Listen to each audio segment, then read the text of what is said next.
All right, thanks for joining us on today's webinar, Privacy is Shaping the Future of Cybersecurity Careers. Are you ready? My name is Hunter Reed, and I will be helping moderate today's webinar.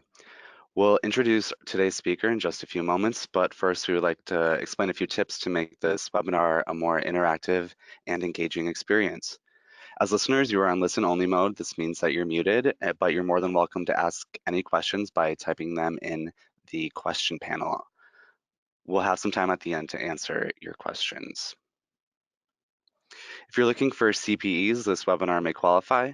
After the webinar is over, you'll receive a follow-up email that will include the email address and form to fill out in order to receive a certification of completion. You will then be able to send the certificate to your certifying body. Remember to check with your certifying body to make sure it meets requirements.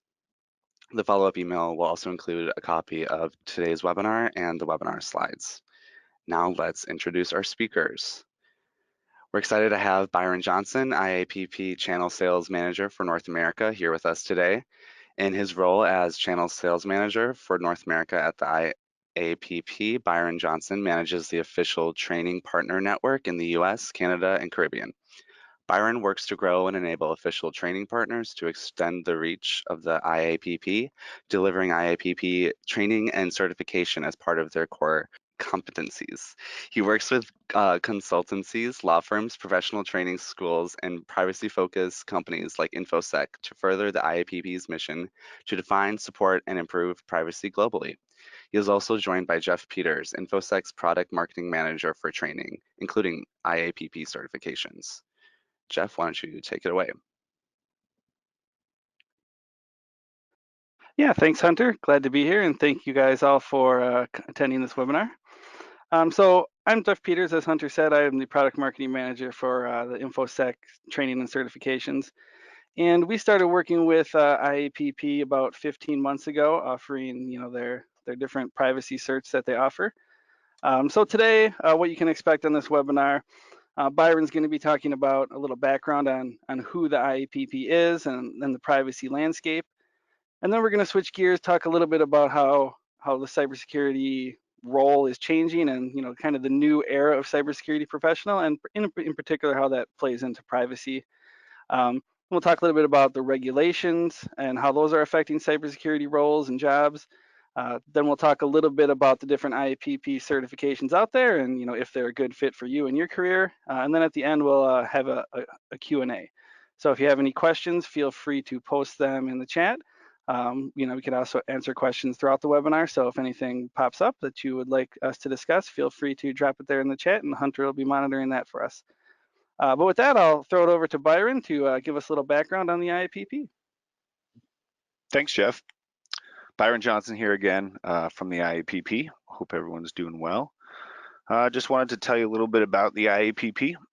We are the big tent for privacy pros globally, offering information and community surrounding our common space of privacy. We have over 50,000 members representing over 100 countries, with our membership more than doubling within 20 months thanks to privacy regulation. We offer our members original content from our awesome publications team and industry analysis from our Weston Research Center. We are a non-for-profit, non-advocacy association, having launched and developed the only globally recognized credentialing program in information privacy.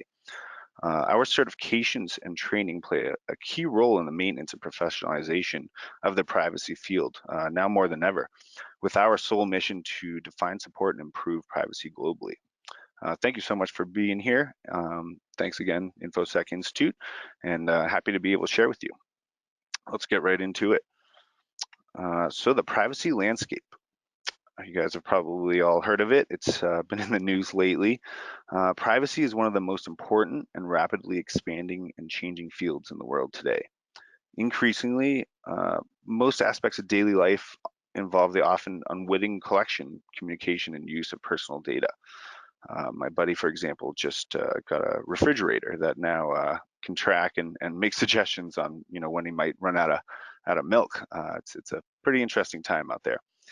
As personal data are generated and collected more widely and are far more revealing, governments are challenged to determine the proper limits and regulatory structures to enforce those limits. We've seen that already with the EU and coming regulation that I'll talk about more, CCPA and beyond. While businesses and other data users now must determine how to comply with those emerging rules, often in the context of new technologies and unclear norms, like that refrigerator. Okay, so new privacy regulation, like again, GDPR and CCPA, they limit what companies are able to store, process, collect, and share for personal information. We are in the age of a data economy. Last year, for example, data surpassed oil as the world's most valuable commodity. Businesses want data because it has value. It helps them sell more. In many cases, data is the business. Privacy regulation is the result of unauthorized access to this data and being protected in new ways that consumers are starting to expect and businesses still trying to understand. So what can you do and can't you do with personal data? You can, should, and will have to protect your employee and customer personal data with current and impending regulation here and abroad. I'm sure you are doing this now in your roles as cybersecurity and information security professionals. Covered extensively in our CIPT certification that I'll review in detail a little bit later. Privacy by design is the idea that you need to bake privacy into the early stages of IT products and services for cost control, accuracy, and speed to market. Using this concept to help choose vendors or processes will help protect you from the beginning. You should also be making the quote unquote trip across the hall to work directly with the early adopters of privacy in your org. There will be people who are working on compliance, both from a legal standpoint and a GRC standpoint. Maybe seek them out and try to do your job there. Helping privacy along and helping that culture shift. Data privacy is no longer just a legal issue.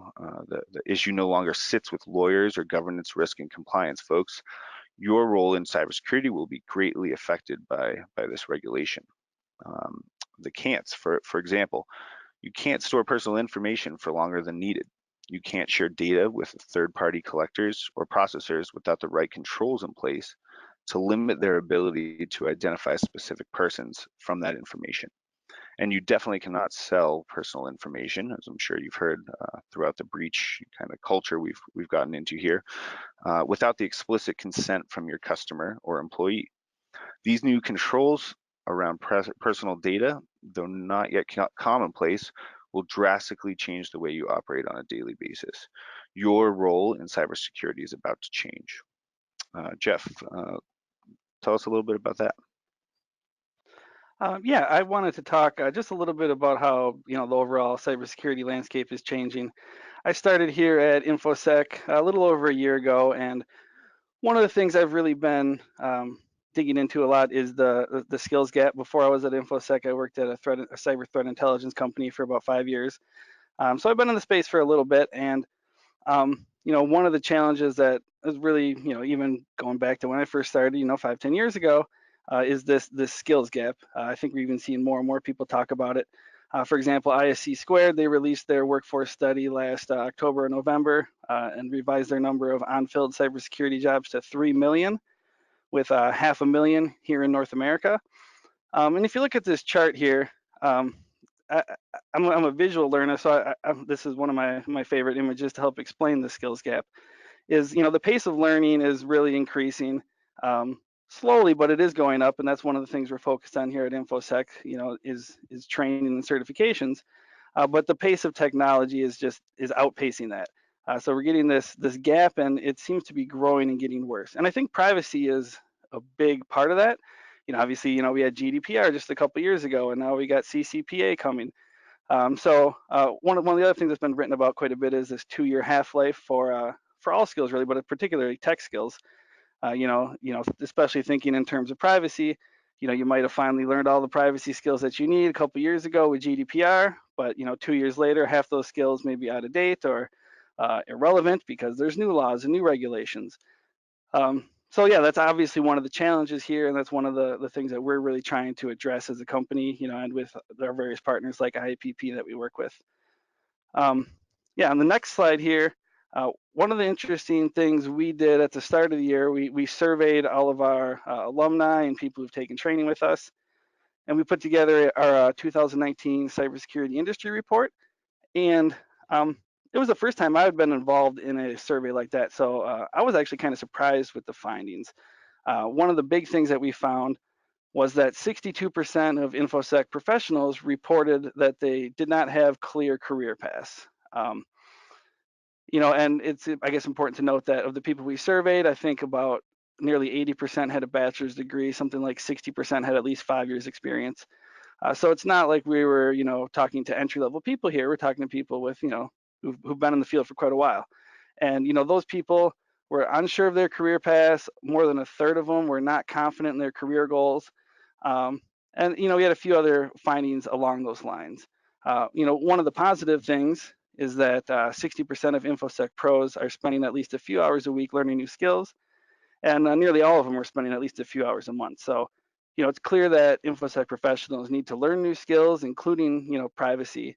But I think, the big takeaway that I got from that, and, in addition, just, going to local events and, talking to people who attend their webinars and stuff, is that there's really not a clear path forward in terms of, cybersecurity progression and careers and, where you are now and where you should be a year from now, 2 years from now.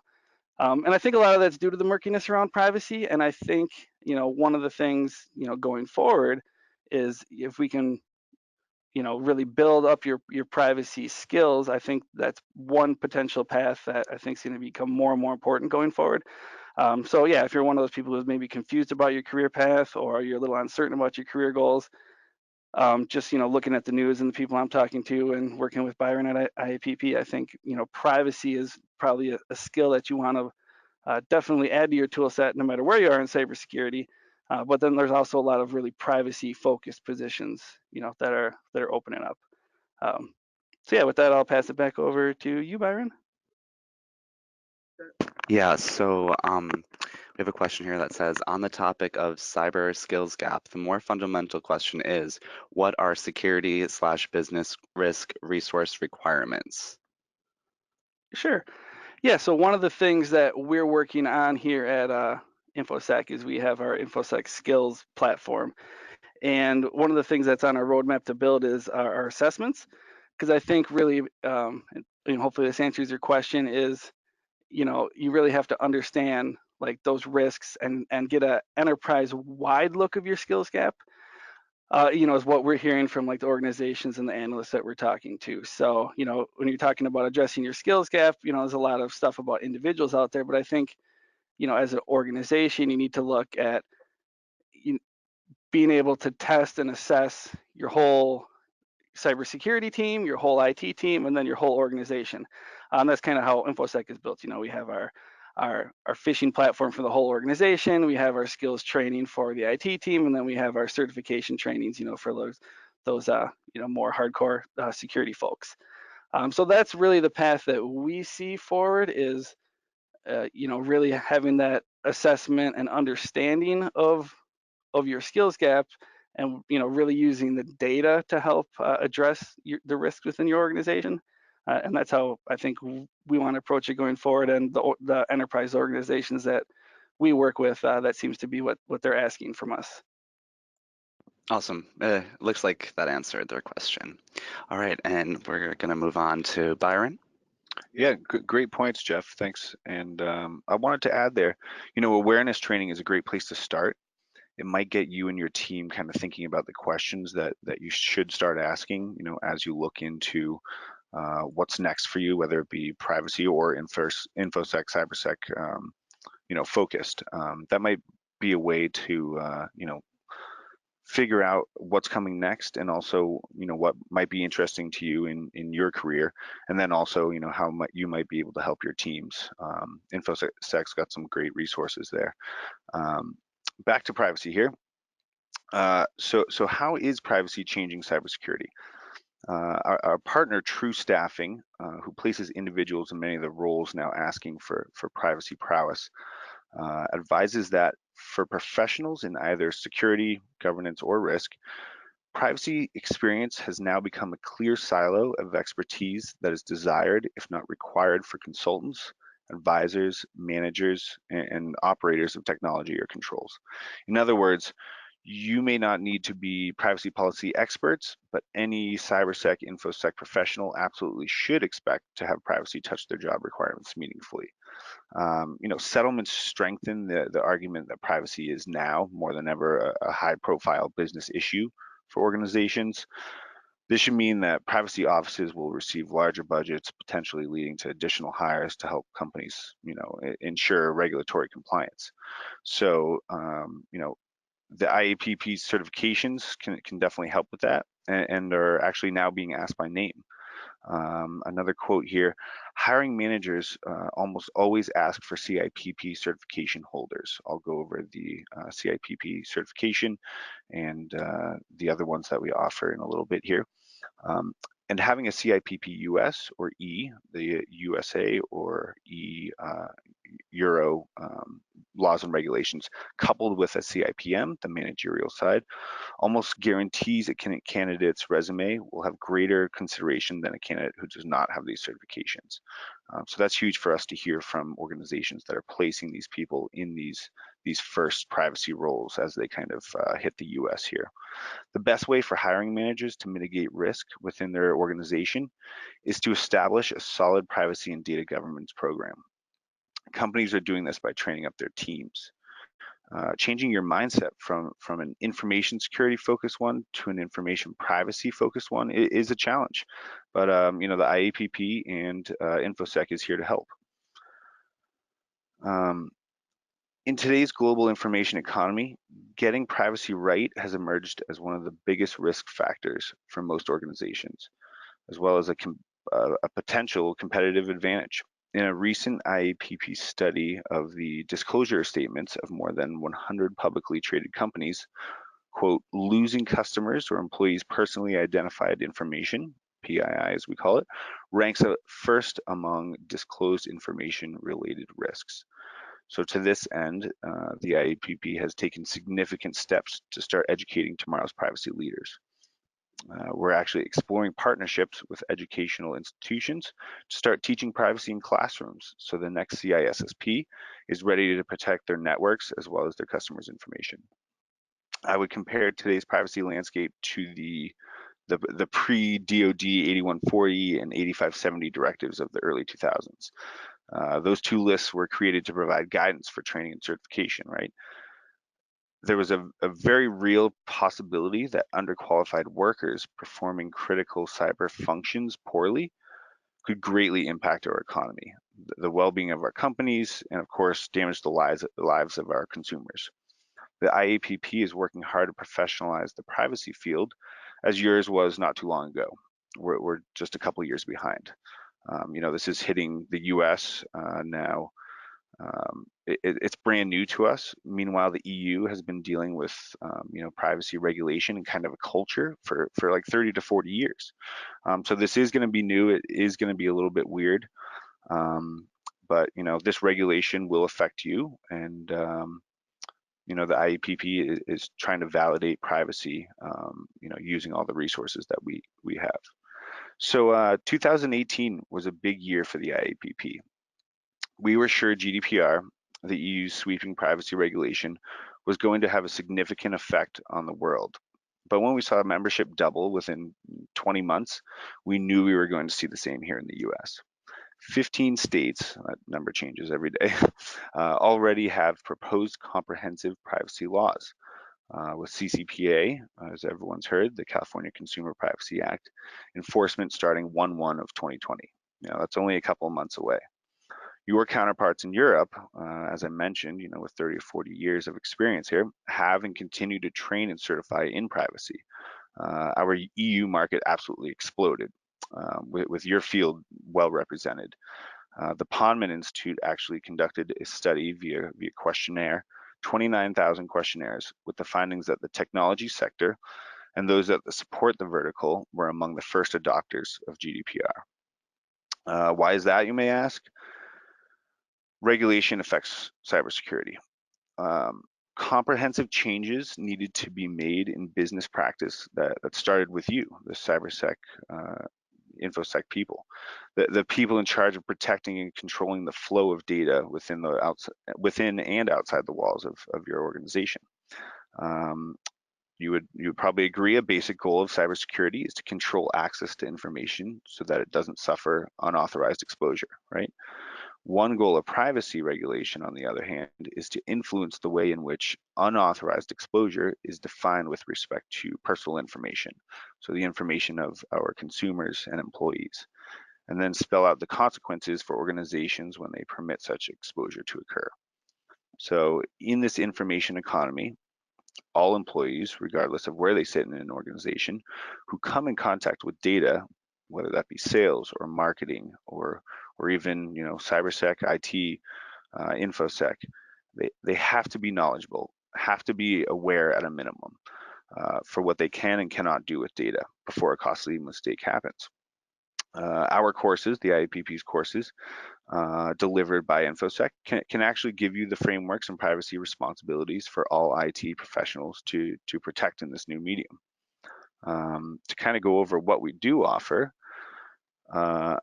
our courses help you prepare for certification in our 3 ANSI ISO accredited privacy designation options. So as the IAPP works to professionalize privacy, our certifications are already pretty legit, ANSI ISO accredited. While not purely test prep courses, this training is appropriate for professionals who plan to certify, as well as those who want to deepen their privacy knowledge. So this might be a good place to start for those that might not yet know of a program internally that your organization is already working toward a privacy function for. These each targets a different part of business function as it relates to privacy. So our CIPP, for example, is the global standard for the go-to person for privacy laws, regulations, and frameworks. Now, this one is really for the person putting privacy law and policy to work. You very well may encounter this privacy champion as your org adopts a privacy framework of its own. I highly recommend to you specifically our CIPM designation, which will give you the detail you need to operationalize privacy, work with your privacy team, and provide value from your seat in cybersec infosec. You can help promote compliance and the necessary culture shift with the information in this training and certification. It might be a good place to start. Also very relevant to you is, and your teams, the CIPT designation. Regulators worldwide are calling for tech professionals to factor data privacy into their products and services. The job market for privacy-trained IT pros has never been stronger.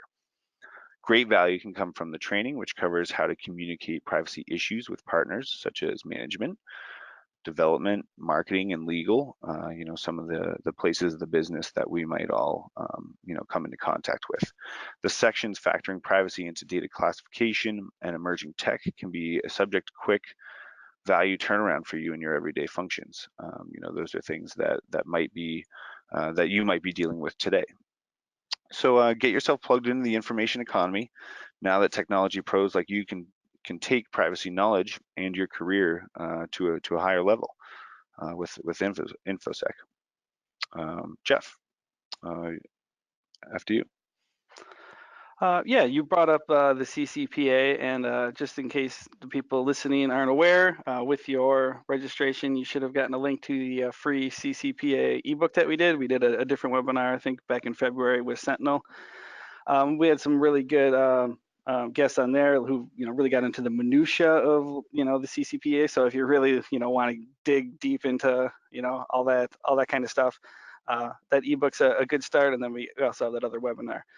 But yeah, in terms of IAPP training, like I mentioned, we started working with IAPP I think about 15 or so months ago, and at that time, we added a lot of new certifications, not just excuse me, not just IAPP ones, but other, if you're at all familiar with the landscape, you know that there's tons of new certifications that get released, and everyone's always trying to kind of build out these new ones.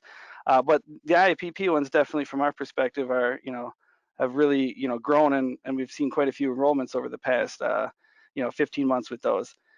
So yeah, just a little bit about our training if you're unfamiliar with Infosec. the primary way to get certified is with our Infosec Flex boot camps. So the IAPP certification boot camps, we have 2-day boot camps. But then if you want to get more than one certification, we also have like 4-day boot camps where you could get, for example, CIPP US and CIPM, as Byron was talking about. Or we even have a 6-day boot camp if you want to, hit the holy trifecta and get the CIPP US, the CIPM, and the CIPT. So with our boot camps, they're live streamed, so you can either attend a classroom in person or you can use our Zoom integration, watch it from your home, interact with your instructors, things like that. And then, another benefit that people really like about our boot camps is our exam pass guarantee. So if you take an IAPP boot camp, like say you want to get your CIPP US, for example, and then you go ahead and you take the exam and you fail, well, we'll give you a second exam voucher to retake the exam, and we'll even let you reset the course. We definitely want to make sure that you're successful if you take one of our boot camps. And then another thing just to mention, we are as Byron said, we work with IAPP. We are a partner of theirs and really trying to help them, grow these certifications.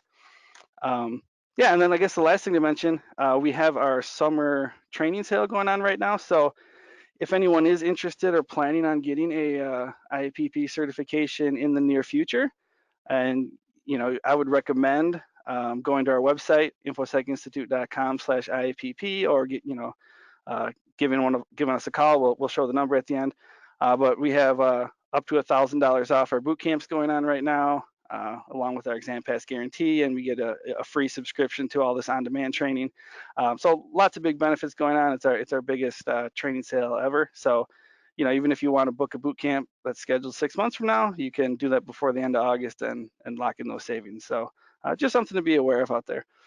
But yeah, I think now we'll probably switch over, see if there's any questions from you guys or anyone in the audience.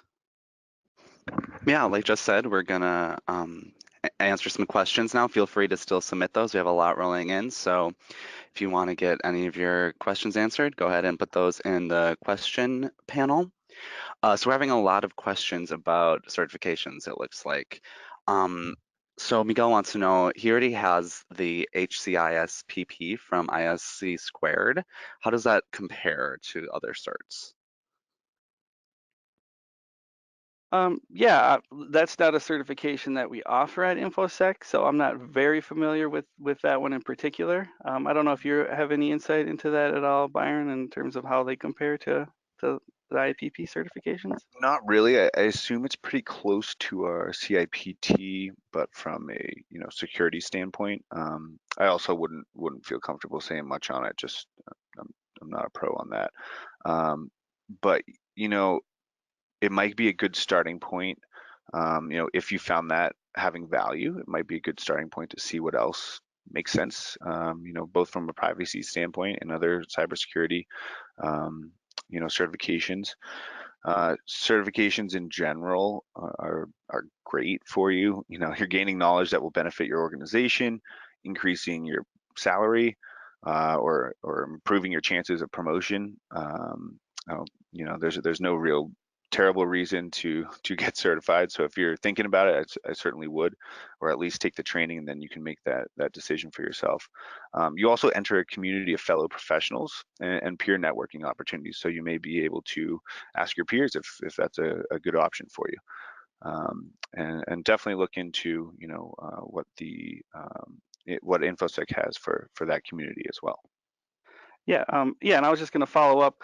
I know I didn't really get a chance to address your question in particular, but if you do go to our website, whether it's the CIPT bootcamp or the CIPM bootcamp, we do have an outline of the whole 2 days, of talking of all the different major subjects that you're going to cover, as well as you could go to, IAPP's website, and I'm sure you can see the exam domains, and our course is, designed to prepare you for that exam. So if you want to, do a little research, you could either go to the Infosec website or the IAPP website and, look at our course details or look at the domains and see how they compare to other cert if you want to, get into the nitty gritty with that.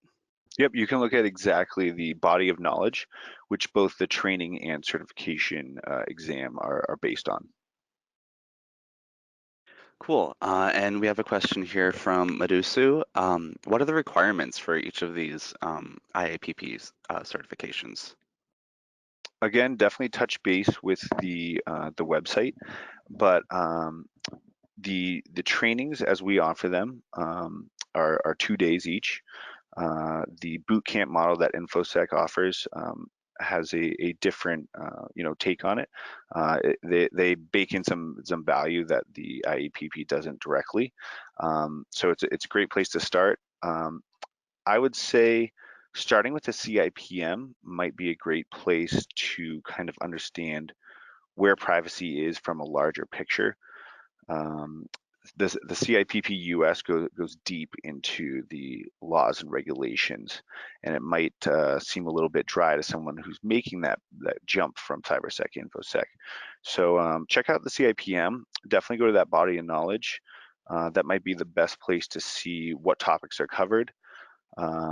If you're looking for more of the technologist standpoint, the CIPT goes over privacy risk models and frameworks, value sensitive design, privacy responsibilities of the IT professional, software security in relation to privacy, data oriented strategies. I could go on and on. Definitely look at what hits home for you. Obviously, you want to be able to take this information and do something with it. So something that you're going to be more prone to enjoy might be a good place to start.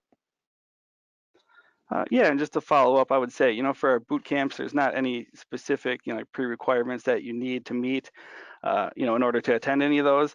I think you would probably be able to attend any of them and potentially be successful in passing the exam. But obviously, like with CIPM, that body of knowledge is, about privacy program governance and the privacy program operational life cycle. So, if that's not going to be directly applicable to your job duties in some way, it might be a little more difficult to, understand like the real world experience. I mean, obviously, anyone can probably study hard enough and do a decent job at the exam, but the more it applies to your real world experience, probably the better. So yeah, I would recommend looking at the three and seeing which probably ties closest to your job role. Personally, how I would go about it if you're looking at obtaining one of these, because that's probably obviously the most beneficial way to do it. Jeff, you may have just answered that, but I have a few questions coming in about people just entering the privacy sector, starting as a novice. What role can certifications play with that, and where can people start, I guess? I can take this one. So certifying is kind of your second option. I would definitely look at training and specifically instructor led.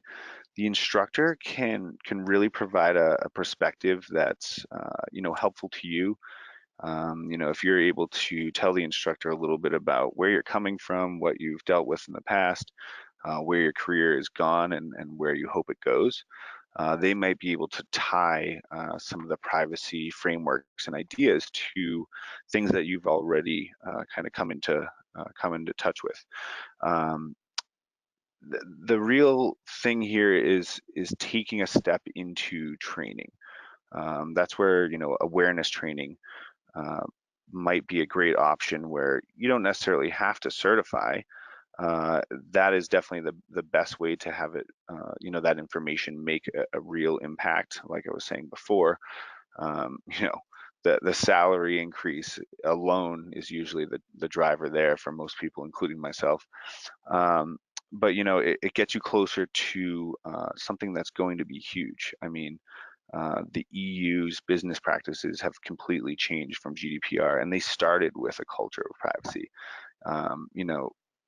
At a restaurant, they bring a credit card scanner right to you. They don't they don't disappear with your credit card for 15 minutes.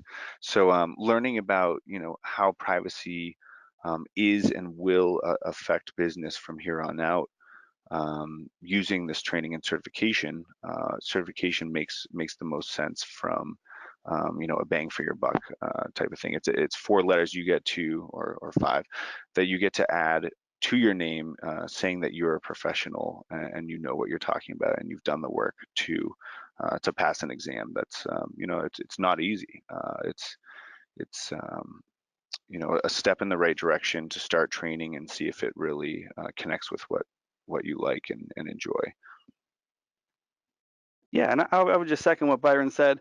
You don't even necessarily have to get the certification. If you're just looking for a place to start studying, we actually, one of our Infosec instructors actually even suggested that people who are new to cybersecurity start with the CISSP, which is typically one of the most advanced ones.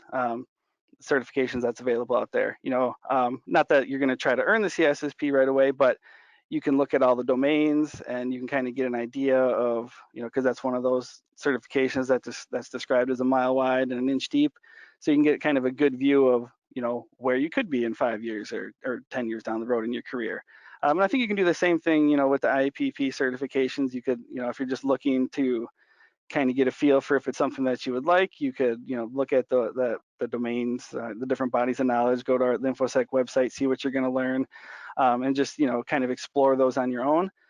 Another thing that Byron said, though, is with training, I think the biggest thing that the biggest feedback that we get on our training is our instructors. It's one thing. I mean, you can train for any certification, go on YouTube, do self-study, and a lot of people do that and do it fine. But the benefit of having a professional with, a decade of experience, being able to share stories with your classmates, see how other organizations are approaching it, be able to ask questions. That's, I think, where a big bulk of the value comes from in terms of the boot camp experience. But yeah, if you're looking just to break into cybersecurity, that's a question we're trying to solve with a lot of the enterprises that we work with, and there's a lot of different ways to do that. A lot of other entry level cybersecurity certifications like CompTIA that you could take in addition to the IAPP stuff, so you can kind of build up your other technology skills, and then supplement that with some good IAPP certifications to get that privacy foundation. And it might actually be interesting to see how that plays out going forward. With privacy becoming stronger going forward, I think a lot of people have come at privacy backwards, where it's like they're a cybersecurity expert and now they're trying to catch up on the privacy. So it'd be interesting to see, some of these new people in the cybersecurity, if they kind of come up with privacy and that's sort of the foundation that they're building their cybersecurity skills on. Kind of a flip of, I think, what we've been doing. That could, be a potentially a big differentiator, as you progress in your career. So just something to think about. All right, so I think we have time for about 2 more questions. Max is wondering about the CCPA and how that's going to affect other states. I know that's, California is one of the first states in the U.S. to, introduce these privacy policies. How is it going to affect other states? Yeah, great question. This is my own opinion on this. Just being, on the sales side of things, I wouldn't want to give you any information that you might run with, from a legal standpoint or compliance standpoint. But the way I and some of the my colleagues at the IAPP look at it are, CCPA is the start of this, experimentation here in the U.S. I think what we'll see is states choosing their version and addition of CCPA and GDPR and doing it in their own way, and then possibly the federal government looking at this, the guinea pig states to figure out what they're going to do federally. That's looking pretty far out. We don't have anything telling us there's going to be something federal right now, but that's kind of how it's gone in the past with these types of compliance regulations that come through. CCPA is definitely the start of something that's not going to disappear. Again, 15 to 16 states already having comprehensive privacy laws. Some are starting small, like Maine, that was looking at internet security, and we've had things like COPA for a while where we're protecting our children's data, but now it's bigger. We are dumping data into companies without really any regard, and we really don't understand what we're sharing with them until it comes out in the news. Some of these breaches where people are being followed through the internet via cookies. Now it's commonplace to have a cookie notification on a website, but this is just the start. CCPA is just going to be one version of what we're going to see for privacy policy. I think each state is, again, just going to have their own version. And then, depending on who's in office, federally, we might see something that is a combination or a parsing of each of those different states, maybe whoever had the most success. Hopefully that helps. I know it's not super detailed. But the IAPP has tons of resources on the CCPA to tell you what it is exactly. It's kind of changing every day right now with amendments and addendums coming in and out. That's almost, that time is almost closed. I think it's the 31st of August that they have to finalize the law. And then we'll see, the first version of that, and then maybe Nevada will take it in a different way, and Washington State will take it in a little bit different way. So hopefully that helps. Definitely keep an eye on the news. It'll definitely be there. Yeah, I don't have too much to add to that other than, I'm obviously not a legal expert by any means, but I think just seconding Byron's point about, from my perspective, it's just going to mean more change. Obviously GDPR, that was a big change. And I think with California and, other states then, even within the law itself, with all the changes and addendums and, arguments going on in California between, the different companies that have to enforce it and, privacy organizations. I think we can just expect over the next, year, 2 years, 5 years to see a lot of changes and evolution in the landscape, particularly here in the U.S. That would be my prediction if I had to make one. But yeah, again, if you want, more details on that, we do have that previous webinar and the ebook, which obviously, we may need to update that ebook as the CCPA, continues to evolve. Definitely interesting stuff. I'm curious to see where this goes in the next few years. And to end, I was just curious myself on the IAPP certs. Which ones are the most popular, and how often are those certs being updated, and when are the next updates coming? Great question. So here in the U.S., the CIPM and US have been most popular. Definitely here at the Infosec Institute as well. The M being the managerial side and how to apply privacy to the organization, I think is the easiest way in for most people. But of course, privacy started here in the lawyers' offices, in the office of the general counsel. So going over the law and regulation here in the U.S. In that CIPP US designation was also very popular. Obviously, with the EU and GDPR, M and over there the E were very popular. That's kind of died down a little bit with E still being relevant because companies here are dealing with EU citizens' data and still having to train up on that. But for US business, M and US are definitely the most popular. Those are updated biannually and also updated when big news or changes like CCPA happens. So we will include specific sections on law and regulation, like the CCPA, for example, as they come out. We're pretty quick to turn that around. We are, the gold standard for that information with our research center and publications teams. So we're reporting the news and also analyzing what's coming out of privacy offices. The CIPT is going to take a big change coming up, Q4, Q1 of 2020. That will include a lot of the emerging technology and things that have been changing, especially in 2019 as we start to look at AI and facial recognition, even Bitcoin. So we're pulling that together right now to be up and running for Q1, Q2 of 2020. And that's just one of those, revamps that we need to keep it up to date. We're always looking at where privacy is going next and how to keep our training and certification relevant, and also, giving our members and certifying members the information they need to do the best at their job as it relates to privacy. So biannual updates, updates as needed as news and regulation changes things, and in between we fill the gaps with publications and some of our research, including white papers that we put out on a regular basis. Yeah, I would say when we launched the IAPP certifications here at Infosec, last year, my prediction was that the CIPT would be the most popular one, but of course I was wrong. Yeah, the CIPP US, CIPPE, the Europe one, and the CIPM all have probably about pretty equal, number of enrollments over the last 12 months.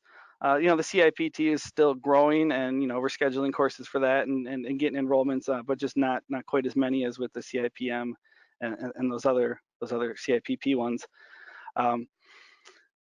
Yeah, so that's just kind of a general view of it from our perspective.